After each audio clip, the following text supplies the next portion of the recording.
Assalamualaikum warahmatullahi wabarakatuh. Jumpa lagi di channel Uteknonik. Kemarin saya sudah membuat video dan menjelaskan kenapa saya harus belajar bahasa pemrograman HTML, CSS, dan JavaScript, yang mana pemrograman tersebut digunakan untuk pemrograman website, terutama bagian front end atau bagian tampilan depan website. Itu karena saya menemukan yang namanya Cordova ini. Ini bisa kita gunakan untuk membuat aplikasi Android dan iOS juga. Jadi dari bahasa pemrograman website tersebut kita mendapatkan keuntungan bisa membuat aplikasi Androidnya juga. Nah, ini karena ada planning untuk project selanjutnya, yaitu membuat aplikasi Android. Rencananya saya akan membuat aplikasi IoT seperti Blink ya, menggunakan Android. Jadi saya harus belajar ini dan nanti akan saya konversi ke aplikasi Android menggunakan Cordova. Dan ini adalah VS Code. Teman-teman bisa tonton video sebelumnya bagaimana cara menginstalnya ini dan apa saja yang diperlukan. Jadi di sini saya sudah membuat file website yang dulu untuk koneksi WebSocket. Jadi saya akan mengetes dulu beberapa komponen-komponen yang saya perlukan nanti untuk membuat project selanjutnya.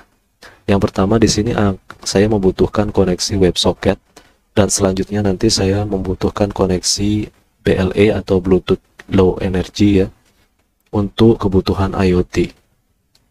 Walaupun di sini IoT adalah Internet of Things, tapi di sini saya khusus saya gunakan untuk koneksi secara lokal melalui WiFi atau Bluetooth. Jadi ini harus saya usahakan bekerja dulu di Android, baru nanti saya buat tampilan-tampilannya. Oke, di sini adalah file HTML dan ini adalah bentuk visualnya. Di sini sudah bisa berjalan dengan lancar. Jadi kita langsung bisa connect ke server dan waktu connectnya ini 14 detik ya, kalau saya lihat dari sini. Nah, tapi masalahnya ketika saya ingin pindahkan ke Android dan coba jalankan, simulasikan di Android, ternyata WebSocket klien ini tidak jalan. Nah, inilah yang saya cari masalahnya dari tadi.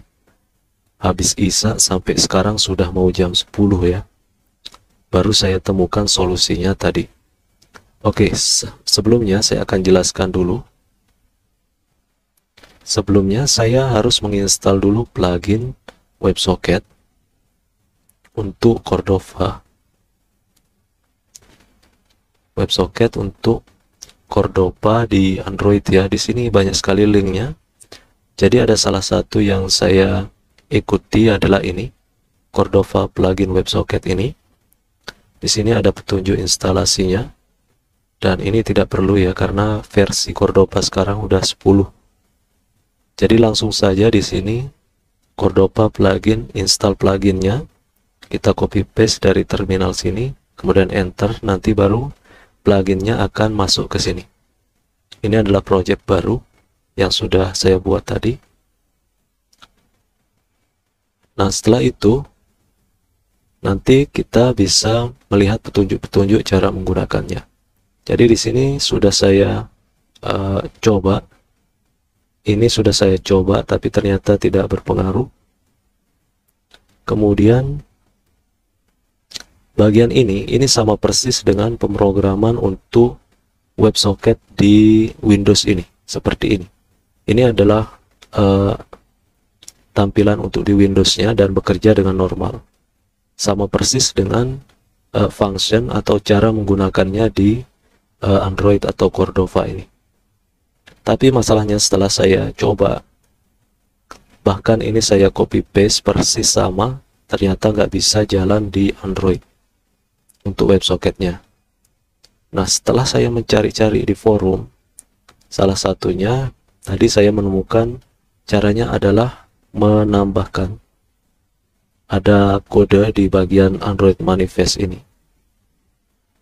Di bagian application ini ada kode ini. Ini saya tambahkan. Ini saya dapat dari forum ya.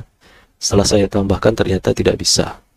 Kemudian ada lagi yang bilang di bagian config ini bagian config ini, kita harus tambahkan ini supaya Android terbaru membolehkan kita untuk mengakses alamat website yang tidak secure ya.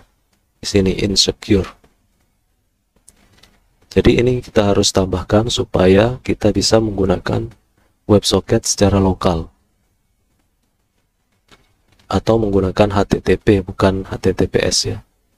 Ini sudah saya coba di Cordova, ternyata nggak jalan juga. Saya coba di bagian bawah ini, ternyata masalahnya ada di sini.